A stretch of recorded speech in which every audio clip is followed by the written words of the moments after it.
Olá, amigos, sejam muito bem-vindos. Nós nos aproximamos do Natal e, obviamente, é muito oportuno que nós possamos refletir juntos sobre esse momento tão especial, tão único na história da humanidade. Jesus é, sem dúvida nenhuma, o surgimento, o nascimento de Jesus no nosso planeta é o evento mais importante da história humana. Não há nenhuma dúvida disso. Nenhuma pessoa, nenhum ser marcou de maneira mais profunda e mais significativa as consciências do nosso planeta. Segundo os cânones da doutrina espírita, Jesus é o governador do nosso planeta, aquele que tomou para si a responsabilidade de nos conduzir coletivamente a Deus. Nós temos os nossos anjos da guarda, cada um de nós tem um espírito familiar ou protetor que nos guia, nos guarda, nos protege, nos inspira individualmente. Mas Jesus é esse mestre, é este pai da grande família humana que existe na Terra. É lógico que, nascendo na Palestina, numa pequena vila isolada no Império dos Césares, ele não tinha meios naquela época de se comunicar com todos os povos. Mesmo assim, a sua mensagem atravessou séculos, atravessou fronteiras, levada por homens e mulheres que o haviam acolhido e que haviam entendido a sua mensagem.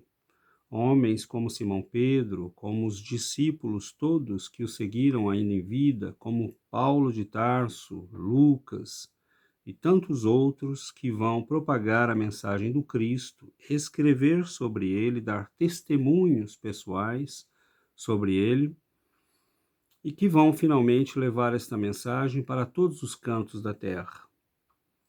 Mas não podendo se comunicar com todos diretamente, seria muito diferente, né? Se Jesus nascesse hoje, ele teria acesso à internet, à televisão, a todos os meios de comunicação que nós temos. Mas ele foi enviando, ao longo dos séculos, a todos os povos da terra, grandes iluminados, grandes mestres, e nós temos notícia desses grandes mestres em todos os povos. E quando nós olhamos a mensagem destes grandes mestres, nós vemos a semelhança com a sua mensagem. Nós ouvimos há algum tempo atrás alguém dizer: Jesus não é tão importante assim. Veja, em todos os povos nasceram homens crísticos. Bom, eu sinto muito, mas eu discordo profundamente dessa afirmativa. Nós vemos grandes homens e grandes mulheres em todos os povos, não resta dúvida. Mas, segundo a nossa percepção, e acredito a percepção da doutrina espírita, estes grandes homens e mulheres não foram mais do que enviados, criaturas que vieram com a missão de lembrar a moral do Cristo. Porque, obviamente, não é importante que nós associemos a mensagem ao seu nome, mas que a mensagem seja passada a todos. E ele, obviamente, não podia falar com todos no momento em que veio para o nosso planeta. No entanto, nós, se olharmos para a vida deste homem, nós não veremos em nenhum lugar do nosso planeta, nem da história do nosso planeta, alguém que se assemelhe a ele. Alguém que chegue mesmo perto do que ele foi e do que ele é. Nós ouvimos uma vez uma palestra de um conferencista católico e isso nos chamou a atenção para alguns fatos. Jesus, ele se manifesta com pleno poder. Desde criança, segundo os evangelhos, mesmo os evangelhos chamados apócrifos, ou mesmo os evangelhos canônicos, nós vamos notar que Jesus, com 12 anos, se mostra ao templo, discute com os doutores, e respondendo aos seus pais que estavam inquietos pelo seu desaparecimento, ele vai dizer: por que vocês estão inquietos? Eu estava na casa de meu pai, fazendo o trabalho de meu pai.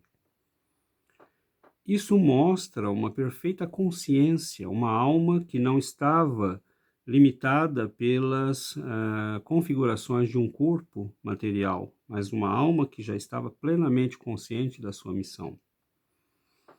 Nós notamos também que Jesus vai, desde a sua fase como criança até o momento em que se manifesta publicamente, ele vai exercer um poder completo sobre espíritos e sobre a matéria.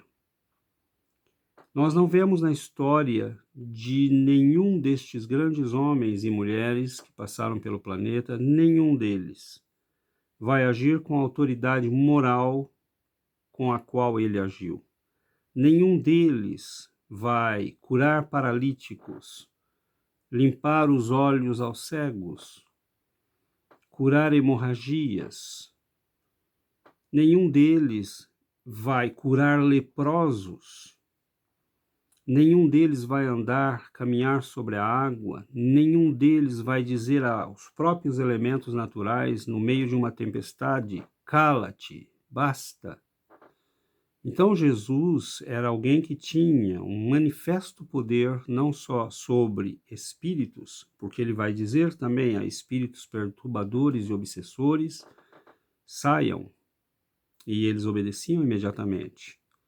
Então nós vemos ali a manifestação de alguém que vem para o nosso mundo com plenos poderes e os exerce de maneira consciente. E os exerce sempre de maneira a nos encaminhar para o bem, a nos mostrar o caminho do bem. Eu e o Pai somos um. Aquele que me escuta, escuta ao Pai. E ninguém vai ao Pai que não seja por mim. Então ele deixa muito claro. É óbvio que o por mim, neste caso, quer dizer pela minha mensagem, pelo cumprimento da minha mensagem. Você pode ser um chinês, um árabe, não importa, desde que você viva nos cânones do amor e da caridade, você está vivendo a mensagem do Cristo. Nenhuma criatura impregnou a história humana com tanto amor, com tanta generosidade, com tanta misericórdia. Nesses 2000 anos, ele não nos deixou órfãos. Nós vamos ter nos primeiros 3, 4 séculos, do cristianismo, uma imensidão de homens e mulheres que vão testemunhar do amor e da mensagem do Cristo, dando a própria vida. Dando a própria vida. Isto não é qualquer coisa, hein?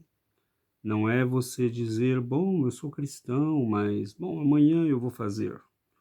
Essas pessoas deram a própria vida, centenas, nos circos de Roma.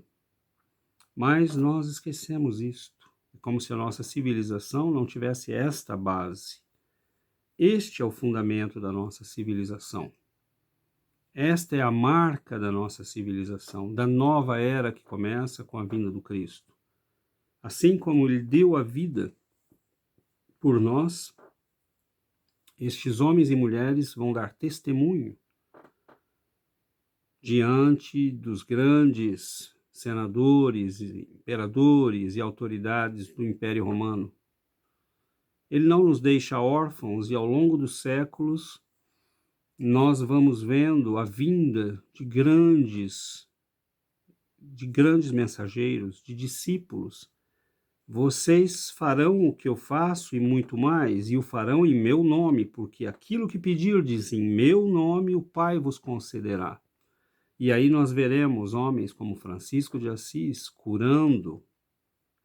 Mas nós só vemos isso no cristianismo. Já notaram? É como se Deus se manifestasse plenamente através do seu Filho amado, aquele que veio para nos lembrar que nós somos todos uma única família. Mas nós vemos no cristianismo, em todos os séculos, a história da Igreja Católica, a história do cristianismo, está repleta de santos que vão se manifestar com fenômenos de grande poder, como a levitação, as curas, os êxtases. Então, nós vemos isto até recentemente, na Igreja Católica, com Padre Pio, por exemplo, que faz enxergar uma menina que não tinha as pupilas. Nós não vemos isto em lugar nenhum, em nenhuma religião, e não é aqui desfazer ou fazer pouco das outras religiões, é simplesmente dizer que o Cristo e aqueles que o seguiram para valer manifestam-se com um poder e uma autoridade moral que nós não vemos em lugar nenhum da humanidade e da história humana. E ele realmente não nos deixou órfãos, porque em 1857, na França, extremamente materialista, que havia abandonado Deus, nós vemos o surgimento do Livro dos Espíritos e o aparecimento no nosso planeta do Consolador que ele nos havia prometido. Eu irei ao Pai e rogarei ao Pai, e ele vos enviará um outro Consolador, o Consolador, aquele que ficará com vocês por toda a eternidade. Bom, não pode ser uma pessoa, né? Tem que ser uma ideia, uma mensagem, para que possa ficar conosco por toda a eternidade. E este Consolador nos abre as portas para uma nova dimensão da realidade. Nos resgata esse Cristo que estava soterrado sobre séculos de teologia, de discussões que não tinham sentido, esse Cristo do qual nós havíamos esquecido a mensagem mais profunda e importante, que é a mensagem do amor, a mensagem da caridade, a mensagem da humildade. Então, o Espiritismo vem como uma força que se manifesta sobre todo o planeta e resgata o Cristo dos escombros da história, da teologia e das discussões inúteis. E não bastasse as obras monumentais de Allan Kardec, que nos descortinam essa nova era do espírito, nos falando da reencarnação, nos falando do mundo espiritual, que somos uma alma eterna, que vivemos muitos séculos, muitos milênios, que temos um destino glorioso a cumprir, mas que ele deve começar aqui e agora. Não bastasse essa obra maravilhosa, nós vamos ver no Brasil o nascimento de homens como Eurípides Barçanufo, Bezerra de Menezes, mulheres extraordinárias como Zilda Gama, Ivone Pereira e tantos outros, Caibar Schutel. É uma pleiade de espíritos notáveis que vão culminar com o nascimento e a obra extraordinária deste discípulo de Jesus, que é Francisco Cândido Xavier. E aí nós temos uma visão, uma janela que se abre para o mundo espiritual, para a multiplicidade das vidas, o encadeamento das vidas, o que se passa do outro lado, o que nos acontece. É como se Deus nos sacudisse para dizer: filhos meus, está tudo explicado. Por que insistir no erro? Por que continuar repetindo os mesmos erros? Séculos após séculos. Dores e mais dores, e insistindo sempre nas velhas paixões do ego, do erro, do egoísmo e do orgulho. Nós somos privilegiados, mas significa também, por vermos, somos privilegiados por vermos tudo isso que temos visto. Mas significa também que somos aqueles que temos o coração mais duro. Porque nós precisamos de uma mensagem tão detalhada e tão explicada para que pudéssemos entender. Quiçá possamos entender, que nós possamos realmente compreender finalmente e entender o chamado amoroso do Cristo. Ele que poderia ter sido um príncipe, um nobre, um imperador se quisesse, nasceu numa manjedoura simples, num estábulo isolado, numa região isolada do mundo, para nos dar a mensagem de que aquilo que vem de Deus e as coisas de Deus só podem nascer na simplicidade. Ele espera isso, que nossas almas e nosso coração se transformem nessa manjedoura, nesse lugar simples, quente, acolhedor, carinhoso, onde ele possa finalmente destilar o amor que ele veio nos trazer. Nós temos a oportunidade bendita de estarmos encarnados neste 2019, início de 2020. E nós podemos, hoje, agora, iniciarmos a grande renovação das nossas vidas. Nos aliarmos ao trabalho da caridade, da humildade, do amor e à divulgação da mensagem cristã na Terra. Não resta nenhuma dúvida de que Jesus é a alma mais evoluída e mais nobre que pisou neste planeta. E nós temos o privilégio de poder orar e conhecer a história deste ser luminoso que esteve entre nós. Orar e nos dirigirmos a Ele. Podermos ler os evangelhos e a mensagem espírita e nos aprofundarmos no conhecimento desta mensagem. Lermos as obras de Chico Xavier, as obras extraordinárias de Emmanuel, nos descortinando num livro como Paulo e Estevão, por exemplo, aquele momento inicial do cristianismo na Terra, há 2000 anos, e todos os livros, né, que ele trabalha, às vezes, frase a frase, os evangelhos. Nós somos filhos de uma era privilegiada, mas somos certamente criaturas de um coração muito duro.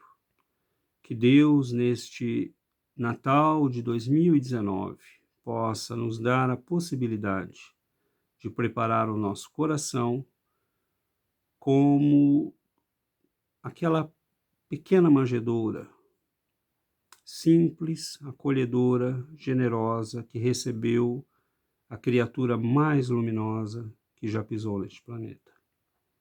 Que Ele tenha compaixão, que Ele tenha piedade das nossas dores, que Ele ampare e abençoe neste Natal a todos os nossos irmãos e irmãs que passam por provações difíceis. O Cristo não veio para aqueles que estão felizes e sãos, Ele veio para aqueles que estão doentes e sofrendo.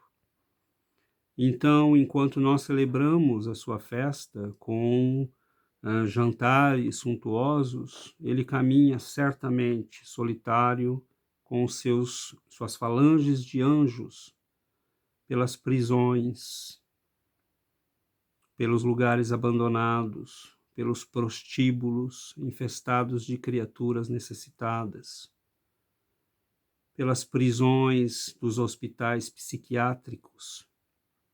O Cristo não tem tempo para os nossos jantares, porque há muita dor, há muito sofrimento, há muita necessidade espiritual ainda no nosso planeta. Nós estamos longe de nos transformarmos nesse planeta de regeneração que a doutrina espírita nos apontou. Há muito por ser feito, há muito para ser feito, e nós precisamos nos filiarmos a esse movimento de trabalho fraterno e caridoso que se espalha pelo mundo. Que Jesus, neste Natal, possa ser essa presença luminosa, nos lembrando que o amor, que a humildade são as únicas coisas que valem a pena. Todo o resto é secundário, todo o resto pode ficar para amanhã, menos isso. Então, meus amigos, muita paz, muita generosidade, muita tranquilidade, muito equilíbrio nas nossas vidas, principalmente no momento em que celebramos a vinda para o nosso mundo deste homem-luz. Um grande abraço, fiquem com Deus e que Jesus nos ampare e nos proteja sempre.